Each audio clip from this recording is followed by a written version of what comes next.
नमस्कार दोस्तों, जीएस वाला ऑफिशियल में आप लोग का स्वागत है। घटना चक्र साइंस सीरीज में आज हम लोग कवर करेंगे परिसंचरण तंत्र। परिसंचरण तंत्र का पहले नोट देख लेंगे, उसके बाद इसका ऑब्जेक्टिव को कवर करेंगे, ऑब्जेक्टिव में रिवीजन करेंगे। ठीक है, तो बारीकी से आप लोग वीडियो के अंत तक बने रहें, एकदम आपको शुरू से अंत तक याद हो जाएगा। इस तरीक़ा से इसका डिस्कशन होगा। और इससे पहले इसका सारा वीडियो अपलोड कर चुके हैं, प्लेलिस्ट में जाकर देख सकते हैं आप। ठीक है, जो चैनल पर नए हैं सब्सक्राइब कर लीजिए, बेल आइकन को दबा दीजिए ताकि आपको नए नए वीडियो का अपडेट मिलता रहे। चलिए बिना देरी के हुए शुरुआत करते हैं आज के इस चैप्टर परिसंचरण तंत्र का।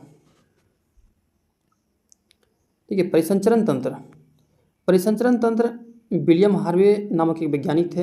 विलियम हार्वे नामक वैज्ञानिक द्वारा रक्त परिसंचरण तंत्र की खोज की गई। परिसंचरण, जिससे कोई संचरण होता है, जिससे कोई यात्रा किया जाता है यातायात के टाइप से, तो रक्त परिसंचरण तंत्र को मुख्य रूप से 3 भागों में यथा हृदय, रुधिर और रुधिर वाहिनियों में बांटा जा सकता है। रक्त परिसंचरण तंत्र जो है, जिससे जिस रास्ते से रक्त जाता आता है, उसको हम 3 भागों में बांटते हैं, हृदय, रुधिर और रुधिर वाहिनियों में बांटा जा सकता है। मानव हृदय छाती के मध्य थोड़ा सा बाईं ओर स्थित होता है। पेशीय ऊतकों का बना यह अंग एक आवरण द्वारा घिरा होता है, जिसे हृदयावरण कहते हैं। पेरिकार्डियम कहा जाता है, जिसमें आपको हृदय को रक्षा करने के लिए चारों साइड से बना रहता है। हृदयावरण की परतों के बीच पेरिकार्डियक गुदा में पेरिकार्डियल द्रव रहता है, उसमें एक द्रव रहता है, जिसमें मेरा हृदय रहता है, उसमें एक द्रव रहता है, भरा होता है, जो हृदय की बाह्य आघातों से रक्षा करता है। हृदय से कोई यदि मारता है आपके हृदय पे, तो आपको बाह्य आघात से बचाता है। हृदय 4 प्रमुख कक्षों से विभाजित होता है। 2 ऊपरी कक्षों को दायां और बायां कहते हैं, जबकि 2 निचली कक्षों को दायां और बायां निलय कहते हैं। यानी ऊपरी कक्षों को दायां बायां आलिंद और निचली कक्षों को दायां और बायां निलय कहते हैं। ठीक है, एक सामान्य मनुष्य के हृदय का वजन लगभग में 250 से 350 ग्राम के आसपास होता है। कितना होता है? 350 ग्राम। तो लिसेंट में आपको इसका एवरेजिंग 300 ग्राम दिया गया है, जो भी आप याद रख सकते हैं रखिए। अगला पॉइंट है उभयचरों का हृदय 3 कक्षीय। उभयचर का हृदय कितना होता है? 3 कक्षीय। उभयचर का मतलब होता है जो जल में भी रह सकता है, स्थल में भी रह सकता है। जैसे मेढक हो गया, कॉकरोच हो, क्या कहते हैं ये, कछुआ हो गया, ये सब टाइप का। तो उसका जो हृदय होता है कितने कक्षीय होता है? 3 कक्षीय होता है। 2 आलिंद और 1 निलय होता है। एक ही निलय में ऑक्सीकृत और अनिष्कृत रक्त आंशिक रूप से मिश्रित होता है, जिससे उनका शरीर सहन कर लेता है। 2 कक्षीय हृदय, 1 आलिंद और 1 निलय मछलियों की विशेषता है। अब देखिए मछली का हृदय कितने कक्षीय होते हैं? 2 कक्षीय होते हैं, 1 आलिंद और 1 निलय होता है। सामान्य मनुष्य का हृदय प्रति मिनट 72 से 75 बार धड़कता है। हृदय के एक स्पंदन की समाप्ति से लेकर के अगले स्पंदन की समाप्ति तक एक हृदय चक्र कहलाता है। यानी हृदय का धड़कन आपके बार शुरू हुआ, ऊपर आया, फिर नीचे गया, तो इसका मतलब एक चक्र, एक सर्कल पूरा हो गया। ठीक है, हृदय एक पंप की तरह कार्य करता है। इसका प्रमुख कार्य शरीर के विभिन्न भागों को रक्त पहुंचाना है, और हृदय से रक्त धमनियों द्वारा शरीर के विभिन्न भागों को जाता है, वहाँ ये से शिराएँ के द्वारा वापस आ जाता है। यानी देखिए, हृदय से कहाँ जाता है? रक्त धमनियों द्वारा शरीर के विभिन्न भागों में जाता है, फिर वहाँ से शिरा के द्वारा वापस आ जाता है। जार्विक सेवन एक कृत्रिम हृदय है। याद पूछ सकता है डायरेक्ट क्वेश्चन आपसे कि जार्विक सेवन क्या है, सिर्फ यही पूछ सकता है जार्विक सेवन क्या है। तो ये कृत्रिम हृदय है, ये ध्यान रखना आपको, जिसका आविष्कार रॉबर्ट जार्विक ने किया था। इसी के नाम पर इसका नाम जार्विक सेवन पड़ गया। यह एक कृत्रिम हृदय पहली बार बार्नो क्लार्क नामक रोगी में वर्ष 1982 में स्थापित किया गया था। व्यक्ति का नाम था बार्नो क्लार्क। इसमें जार्विक सेवन नामक जो हृदय है उसको लगाया गया था। अगला टॉप पॉइंट है, डॉक्टर क्रिश्चियन बर्नार्ड शॉ दक्षिण अफ्रीका के एक प्रसिद्ध सर्जन थे। इन्होंने मानव हृदय का पहला सफलतापूर्वक प्रतिस्थापन या प्रत्यारोपण किया था। यानी मानव हृदय को एक ही व्यक्ति से दूसरे व्यक्ति में लगाने का पहला काम किसने किया था? ये था क्रिश्चियन बर्नार्ड शॉ। अगला टॉप पॉइंट है गति प्रेरक का कार्य हृदय स्पंदन अर्थात धड़कन को समांजित करना है। इसका आवश्यकता उस समय पड़ती है जब हृदय बहुत तेज, बहुत धीमा या अनियमित गति से कार्य करता है, तब गति प्रेरक का काम जरूरी पड़ता है। ठीक है, एक एसए नोड करके एक पॉइंट आता है। एसए नोड क्या है? या सिनोएड्रियल नोड, इसका फुल फॉर्म होता है सिनोएड्रियल नोड। कोशिका का एक समूह है जो हृदय के दाहिनी अलिंद में स्थित होता है। कहाँ होता है? देखिए क्वेश्चन पूछ देगा, एसए नोड कहाँ रहता है? राइट एट्रियम में रहता है, यानी दाहिने आलिंद में रहता है। यह हृदय का प्राकृतिक पेसमेकर है। जिसे हृदय धड़कन को नियंत्रित करने के लिए पेसमेकर मशीन का जरूरी पड़ता है, उसी प्रकार से मनुष्य में प्राकृतिक पेसमेकर एक रहता है जिसका नाम है SA नोड। ठीक है, जिससे आपका हृदय बहुत तेज गति से धड़कने लगता है या बहुत कम धीमी गति से धड़कने लगता है, तो उसको कंट्रोल करने का काम करता है कौन? SA नोड करता है। ठीक है, जो हृदय गति को नियंत्रित करने में प्रमुख भूमिका निभाता है। शुद्ध या ऑक्सीजन युक्त रक्त फेफड़ों से हृदय में आता है। शुद्ध और ऑक्सीजन युक्त जो रक्त है फेफड़ों से कहाँ आता है? हृदय में आता है, और हृदय इस रक्त को धमनियों के द्वारा पूरे शरीर में पहुंचाता है। शरीर के विभिन्न भागों द्वारा रक्त में मिला ऑक्सीजन प्रयुक्त हो जाता है, और अशुद्ध या ऑक्सीजन रहित रक्त शिराओं द्वारा फिर हृदय की ओर चल जाता है। यानी शिरा कैसा रक्त पंप करता है? अशुद्ध। ठीक है, और धमनी शुद्ध रक्त पंप करता है। हृदय इस रक्त को ऑक्सीजन प्राप्त करने के लिए पुनः फेफड़ों में भेजता है, और इस प्रकार यह चक्र निरंतर चलता रहता है। इस प्रकार यह चक्र क्या करता है? एक बार हृदय शिरा में भेजता है, फिर शरीर में भेजता है, फिर चल जाता है फेफड़ा में। इस प्रक्रिया को क्या करते हैं? चक्र निरंतर, यह चक्र चलता रहता है। ठीक है, अगला पॉइंट है रक्त या ब्लड। ब्लड एक तरल संयोजी पदार्थ है। ब्लड क्या है? एक तरल संयोजी पदार्थ है। यह एक क्षारीय विलयन है जिसका pH मान सामान्यतः 7.4 होता है। रक्त का pH मान कितना होता है? 7.4 होता है। 7.4 वयस्क मनुष्यों में सामान्यतः 5 से 6 लीटर रक्त होता है। पुरुषों की तुलना में महिलाओं के लगभग 1 लीटर रक्त की कमी होती है। यानी महिला में लगभग 5 लीटर, तो पुरुष में कितना हो जाएंगे? 6 लीटर। रक्त के दो भाग होते हैं, प्लाज्मा और रक्त कणिका या रुधिराणु। ठीक है, कुल रक्त का लगभग 55% भाग प्लाज्मा, शेष 45% रुधिराणु होता है, जो कि लुसेंट में आपको 60-40 का रेशियो दिया गया है। ठीक है, रुधिराणु 3 प्रकार के होते हैं, लाल रक्त कणिकाएं, श्वेत रुधिराणु और प्लेटलेटस। ठीक है, RBC, WBC और प्लेटलेटस। रुधिराणु कितने प्रकार के? 3 प्रकार के। प्लेटलेटस, ठीक है। अब देखिए प्लाज्मा कितना शरीर के कुल रक्त का 55% या 60% लगभग प्लाज्मा है, बाकी 45% पे जो है ये तीनों रक्त रहता है। प्लाज्मा में लगभग 91 से 92% तक जल होता है, शेष 8 से 9% भाग में विभिन्न प्रकार के अकार्बनिक और कार्बनिक पदार्थ होते हैं। लाल रुधिराणु केवल कोशिकाओं के लिए रुधिर में पाए जाते हैं और कुल रुधिर का लगभग 40 से 45% भाग बनाते हैं। जितना भी रुधिर है, ब्लड है, उसका लगभग 40 से 45% भाग RBC खुद ही रहता है। क्या रहता है? RBC खुद रहता है। ठीक है, और हेमोग्लोबिन ऑक्सीजन का परिवहन करता है। देखिए बहुत इंपॉर्टेंट पॉइंट है यहाँ पे, हेमोग्लोबिन जो है ऑक्सीजन का हेमोग्लोबिन कार्य क्या है? ऑक्सीजन का परिवहन करना। हेमोग्लोबिन कार्य ऑक्सीजन का परिवहन करना। इसमें हीम नामक लाल रंजक होता है, जिसके कारण ये लाल रंग का होता है। हीम नामक रंजक होता है, जिसके कारण हेमोग्लोबिन लाल होता है। रोगियों के प्रति प्रतिरक्षा प्रदान करने का कार्य श्वेत रक्त कणिकाएं करती है। इन्हें वीर सिपाही कहा जाता है। WBC को वीर सिपाही कहा जाता है क्योंकि शरीर को रोग से बचाता है। सैनिक की संज्ञा दिया गया है इसको WBC को। प्लेटलेट्स का प्रमुख योगदान रक्त को थक्का बनाने में होता है। रक्त को थक्का बनाने में सहायक कौन करता है? प्लेटलेट्स करता है। ठीक है, एक सामान्य मनुष्य में लाल रक्त कणिकाएं 50 लाख प्रति घन मिलीमीटर होता है, mm होता है। एक RBC, एक मनुष्य में RBC लगभग 50 लाख प्रति घन mm रक्त होती है। WBC लगभग 4,000 से 11,000 प्रति घन मिलीलीटर रक्त होता है। इसमें सर्वाधिक संख्या में न्यूट्रोफिल्स WBC 60 से 65% तथा सबसे कम बेसिलोफिल्स होता है।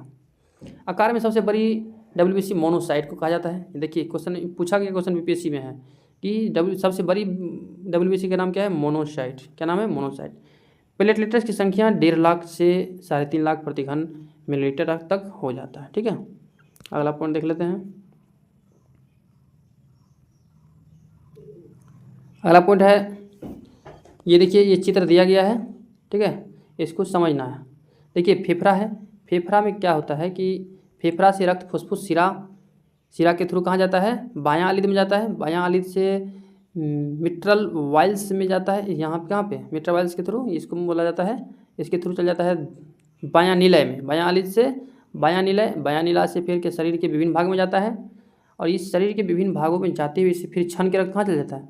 उच्च निम्न महाशिरा में चल जाता है। उसके बाद शिरा में, ठीक है, और शिरा में के बाद दायां आलिद, ये क्या है? दायां आलिद है, और फुसफुस धमनी के बाद फिर कहाँ जाता है? फेफड़ा में। ये प्रक्रिया चलते रहता है। ठीक है, ये प्रक्रिया चलते रहता है। अगला पॉइंट है लाल रक्त कणिका अस्थि मज्जा में विकसित होता है। बहुत इंपॉर्टेंट पॉइंट है। आरबीसी का निर्माण कहाँ होता है? अस्थि मज्जा में, बोन मेरो में होता है। इसका जीवन काल 100 से 120 दिन होता है। तिल्ली या प्लीहा पुरानी रक्त कणिकाओं को नष्ट करने का कार्य करता है। तिल्ली यानी प्लीहा जो है, स्प्लीन, इसको इंग्लिश में कभी कोई ऑप्शन दे देता है स्प्लीन, यह पुरानी रक्त कणिकाओं को नष्ट करने का कार्य करता है। श्वेत रक्त कणिका मुख्यतः दो प्रकार की। देखिए यहाँ पे एक पॉइंट छोड़ दिया है इसने कि यहाँ जो रक्त ब्लड मर जाता है आरबीसी, तो इसको इससे लिखाता है इसको कि आरबीसी का कब्रगाह कहते हैं इसको, ठीक है। आरबीसी का कब्रगाह या कब्रिस्तान कहा जाता है। श्वेत रक्त कणिका मुख्यतः दो प्रकार की होती है, कणिकामय और कणिका विहीन होता है, ठीक है। एसिडोफिल्स, बेसोफिल्स और न्यूट्रोफिल्स कणिकामय श्वेत रुधिराणु है।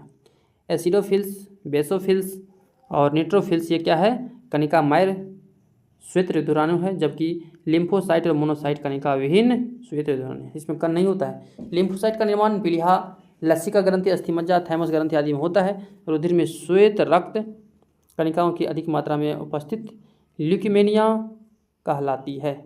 इसे रक्त कैंसर भी कहते हैं। रक्त ग्लूकोज स्तर मिलीग्राम प्रति डेसीमीटर में व्यक्त किया जाता है। mg/dl में व्यक्त किया जाता है। रक्त में ग्लूकोज की सामान्य मात्रा 100 ग्राम प्रति डेसीमिलीटर होता है। इसको भी ध्यान रखना है। रक्त में ग्लूकोज की मात्रा 100 ग्राम प्रति डेसीलीटर होती है। रक्त ग्लूकोज के नियमन के लिए अग्नाशय से इंसुलिन और ग्लूकागान नामक हार्मोन स्राव होता है। इंसुलिन हार्मोन की कमी से रक्त में ग्लूकोज की अधिक मात्रा हो जाती है, जिससे मधुमेह रोग या डायबिटीज मेलिटियस रोग होने की संभावना बढ़ जाती है, ठीक है। इंसुलिन कहाँ से निकलता है? अग्नाशय के बीटा कोशिका से निकलता है, ये भी ध्यान रखिएगा आप लोग, ठीक है। अगला पॉइंट है उम्र बढ़ने के साथ साथ मानव का रक्त दाब बढ़ने की प्रवृत्ति होती है।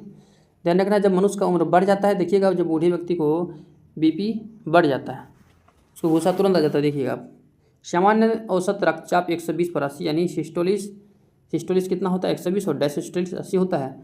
धमनियों के रक्तदाब की दो अवस्थाएं होती हैं।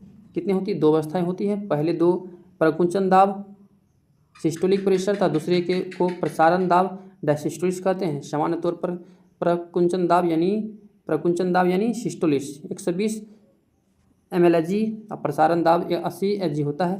रक्तदाब को डॉक्टर स्फेग्नोमेनोमीटर यंत्र द्वारा मापते हैं। यानी ब्लड प्रेशर जो है, व्यक्ति में ब्लड प्रेशर किसे मापते हैं?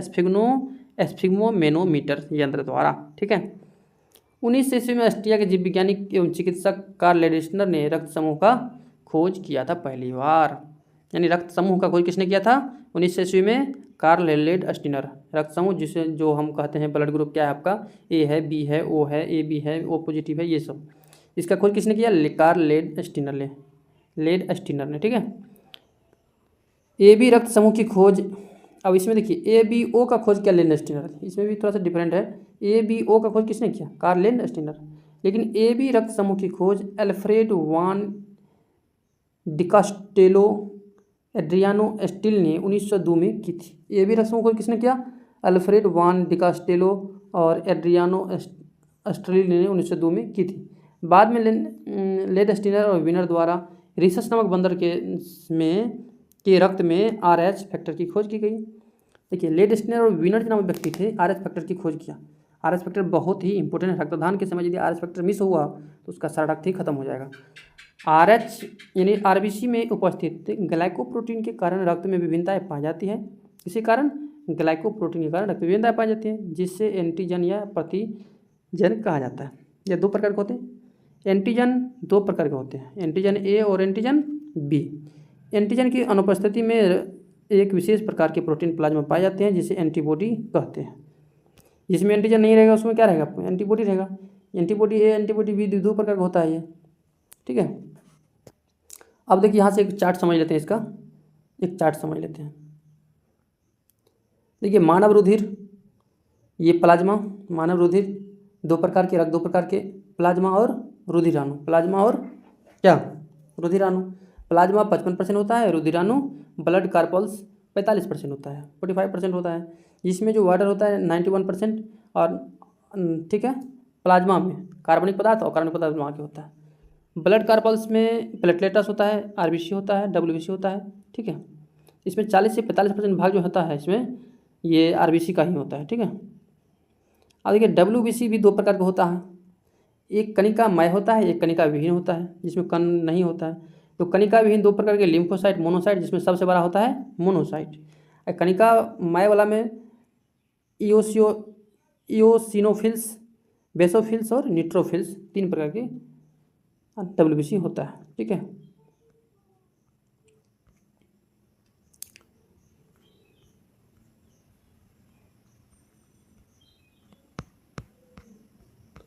हम लोग देख लेते हैं इसको।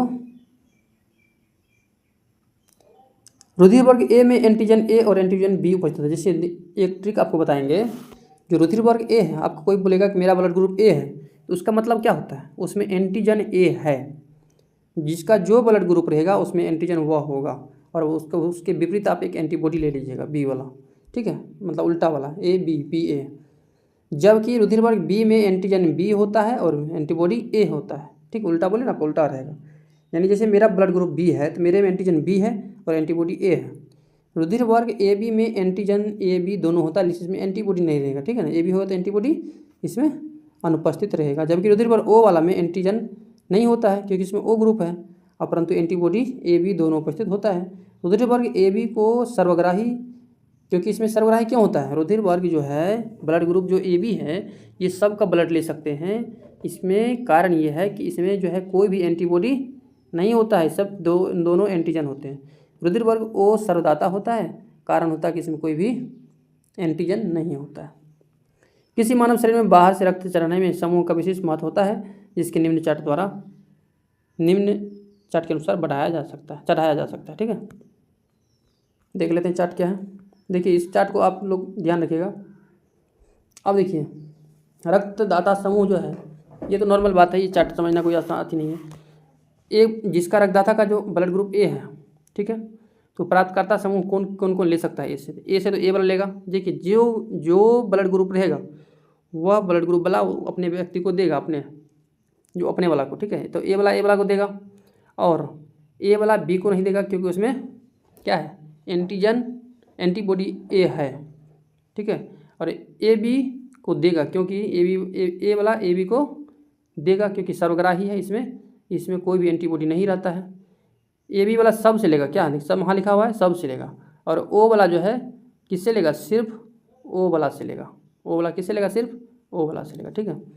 फिर उसी प्रकार ए बी है तो ए को नहीं दे सकता है, फिर बी को नहीं दे सकता है, फिर ए बी को देगा, अपने वाला को देगा, ओ को नहीं देगा। फिर बी वाला है, फिर ए को नहीं देगा, बी को देगा, फिर ए बी को देगा, इस सब से ले सकता है, ओ को नहीं देगा। इस प्रकार से आपको याद रखना, ठीक है। बर्नस्टीन 1924 के अनुसार ए बी और रुधिर वर्ग मनुष्य का एक आनुवंशिक लक्षण है। ए बी ओ जो है एक मनुष्य का आनुवंशिक लक्षण के अनुसार, बर्नस्टीन के अनुसार, जनक यानी माता पिता के रुधिर वर्ग का उनके संतानों में प्रकट निम्न चार्ट के अनुसार होता है। ये किसने बताया था, बर्नस्टीन ने बताया था। यदि मान के चलिए माता का और पिता का दोनों का वर्ग यदि ए ओ हो, ठीक है, तो उसमें संतान जो पाने की संभावना होगी, संतान को जो ब्लड ग्रुप होने की संभावना होंगे वो ओ होंगे। ए बी ये सब नहीं होंगे, ठीक है, ये सब असंभव है प्रयास। यदि माता का ओ हो, पिता का ए हो, देखिए इसमें कैसे करना है, ओ ए आएगा तो सिर्फ दोनों को अलग कर देना है, ओ और ए होगा, बाकी को छाड़ देना है, ठीक है। ओ बी होगा तो फिर ये दोनों को अलग कर दीजिएगा, आप बाकी को छाड़ दीजिएगा, ठीक है। देखिए ए बी है तो सभी वर्ग संभव है। जब भी ए बी आएगा, दोनों आएगा, एक ठो को ए एक ठो को बी रहेगा, तो सभी वर्ग संभव, सभी ब्लड ग्रुप हो सकते हैं उसके संतान में, ठीक है। और जब आपको ओ और ए बी होगा तो ओ जब भी घुसेगा ए बी में तो इसको ओ नहीं रहेगा, फिर इसको अलग कर देगा, तो इसमें ए और बी इसको रहेगा ब्लड ग्रुप होने की संभावना है बच्चा को, और इसमें ओ और ए बी नहीं होने की संभावना है, ठीक है। ए और ए बी रहेगा तो ए बी होगा, ओ नहीं होगा, बी ए बी रहेगा तो ओ नहीं होगा, और ए बी रहेगा तो ओ नहीं होगा, ठीक है। इस प्रकार से आपको याद रखना। प्राथमिक और द्वितीय प्रतिरक्षा अनुक्रिया मानव शरीर के रक्त में मौजूद दो विशेष प्रकार के लसिकाओं लिम्फोसाइट द्वारा होता है। ये बी लिम्फोसाइट और या बी कोशिकाएं, टी लिम्फोसाइट या टी कोशिकाएं होती हैं। उल्लेखनीय है कि रोगजनकों की अनुक्रिया में बी कोशिकाएं मानव रक्त में प्रोटीन की एक श्रृंखला उत्पन्न करती है ताकि वे रोगजनकों से लड़ सकें। ये प्रोटीन एंटीबॉडीज कहलाती है। और अब है कि टी कोशिकाएं स्वयं तो एंटीबॉडी का स्रावन नहीं करती, किंतु प्रोटीन उत्पन्न करने में बी कोशिकाओं की सहायता करती है। ये प्रतिरक्षा प्रणाली के महत्वपूर्ण भाग है जो शरीर को रोगजनकों द्वारा होने वाले रोगों से बचाती है। मानव शरीर में एंटीबॉडी इम्यूनोग्लोबिन की 5 प्रमुख श्रेणियां होती हैं: IgG, IgM, IgA, IgE और IgD। किसी भी नए संक्रमण के समय जो एंटीबॉडी सबसे पहले बनती है और रक्त में मापी जा सकती है वह IgM होता है। सबसे पहले क्या बनता है? IgM। यह प्रथम रक्षा पंक्ति है IgM का, और के रूप में पंक्ति के रूप में कार्य करता है और रोगजनकों को निष्क्रिय करने में मदद करता है। अगला पॉइंट देख लेते हैं। मेंडल के नियम के अनुसार किसी व्यक्ति के रक्त समूह का निर्धारण माता पिता से प्राप्त जीन्स के आधार पर ही विकसित होती है। ये मेंडल का कथन है। इसकी वंशानुक्रिया 2 के बजाय 3 तुलनात्मक लक्षणों के जीन और एलील्स पर निर्भर करती है। ठीक है। शरीर नाइट्रिक ऑक्साइड सिंथेज NOS के प्रयोग एंजाइम के प्रयोग से L-आर्जिन नामक अम्लों से नाइट्रिक ऑक्साइड का निर्माण करता है। नाइट्रिक ऑक्साइड संश्लेषण मुख्य रूप से रक्त वाहिकाओं के आंतरिक परत में होता है, हालांकि अन्य कोशिका प्रकार भी इसके उत्पादन में योगदान देते हैं। नाइट्रिक ऑक्साइड का मुख्य कार्य रक्त वाहिनियों विस्फारण है, जिसमें रक्त वाहिनियाँ चिकनी मांसपेशियाँ शिथिल होती हैं। परिणाम स्वरूप स्थानीय रक्त प्रवाह बढ़ता है और रक्तचाप कम हो सकता है। नाइट्रिक ऑक्साइड का संश्लेषण समग्र स्वास्थ्य के लिए आवश्यक है, क्योंकि यह शरीर के सभी भागों में रक्त, पोषक तत्व और ऑक्सीजन के सही एवं प्रभावी प्रवाह को सुनिश्चित करती है। यह एक न्यूरोट्रांसमीटर के रूप में कार्य करता है और तंत्रिकाएँ गतिविधियों एवं अधिगमन सहित विभिन्न कार्य में भाग लेता है। तो इसका थ्योरी पार्ट हमने कवर कर लिए हैं। हम लोगों ने इसका सही से कवर किया है थ्योरी पार्ट जितना भी है, और वीडियो थोड़ा सा लंबी हो जाएंगे, इसीलिए इसका ऑब्जेक्टिव जो है अगले वीडियो में आप लोग के बीच लेकर के आएंगे। तो तब तक के लिए धन्यवाद। आप लोग चैनल पर बने रहें। जो चैनल पर नए हैं कृपया सब्सक्राइब कर लीजिए, बेल आइकन को दबा लीजिए ताकि नई वीडियो आप लोग को तक मिलता रहे। अगले वीडियो आपके बीच बहुत जल्दी लेकर के आएंगे। इस सीरीज़ को लगातार आप लोग बने रहिए। सभी एग्जाम के, भारत के जो भी एग्जाम है उसमें घटना चक्र अति महत्वपूर्ण है। इसको 2 से 3 बार आप लोग जरूर देखें। धन्यवाद।